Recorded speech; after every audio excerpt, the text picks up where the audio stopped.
release to you. First of all, regarding the victims, we are still working to identify them and make notifications, so we will not be releasing any victim's name at this time. We have identified the suspect. Approximately an hour ago, the suspect was identified as Ian David Long, I-A-N, David Long, a birth date of March 27th, 1990. He was 28 years old. We've had several contacts with Mr. Long over the years, minor events such as a traffic collision. He was a victim of a battery at a local bar in 2015. In April of this year, deputies were called to his house for a subject disturbing. They went to the house, they talked to him. He was somewhat irate, acting a little irrationally. They called out our crisis intervention team, our mental health specialist, who met with him, talked to him, and cleared him, didn't feel that he was qualified to be taken under 5150, and he was left at that scene last April.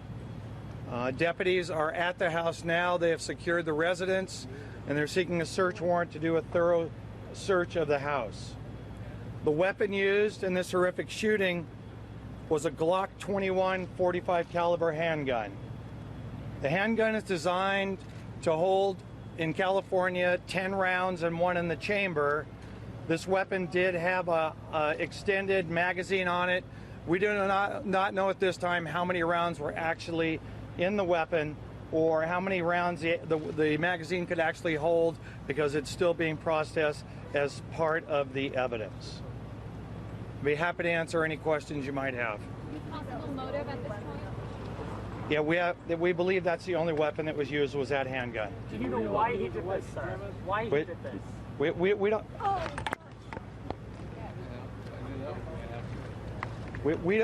We don't know if he.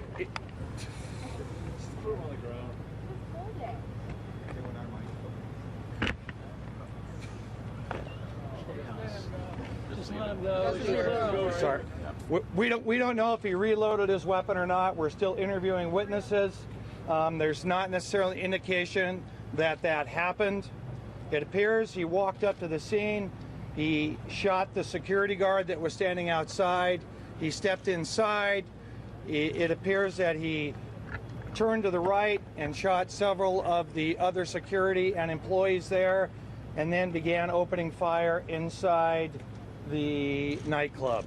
We don't have any other details to confirm an exact chronology about what happened.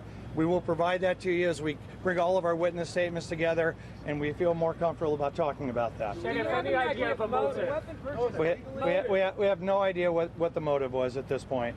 Did he purchase the weapon legally, and was the incident in April, did that happen at his home? The incident in April happened at his home, and he did purchase the weapon legally. Was he living alone? Despite the 5150 hold? The 5150 hold was never placed on him. Oh, okay. The mental health experts out there cleared him that day. Can you elaborate on the other interactions your deputies have had with him? Is it more than just these two? It was one he was involved in. He received a traffic citation, and another one he was involved in a traffic collision. So pretty minor interactions. He is a veteran. He was in the United States Marine Corps. Hey, Sheriff, we heard he may be suffering from PTSD. Did your crisis team? I understand that was part of the discussion when the deputies went out to the call with the crisis team, that felt he might be suffering from PTSD, basing that the fact he was a veteran and had been in the Corps. Can you clarify any more on how the deputy was shot? When Sergeant Helis and the Highway Patrol officer went in, they immediately exchanged gunfire with the suspect, and that's when Sergeant Helis was shot several times. Do you know when the suspect was shot? From the Marine Corps? No, I have no idea about his service record. Do you know when the suspect was shot? If he shot himself or how he died? We believe he shot himself. When the officers went in and made re-entry, they found him already deceased.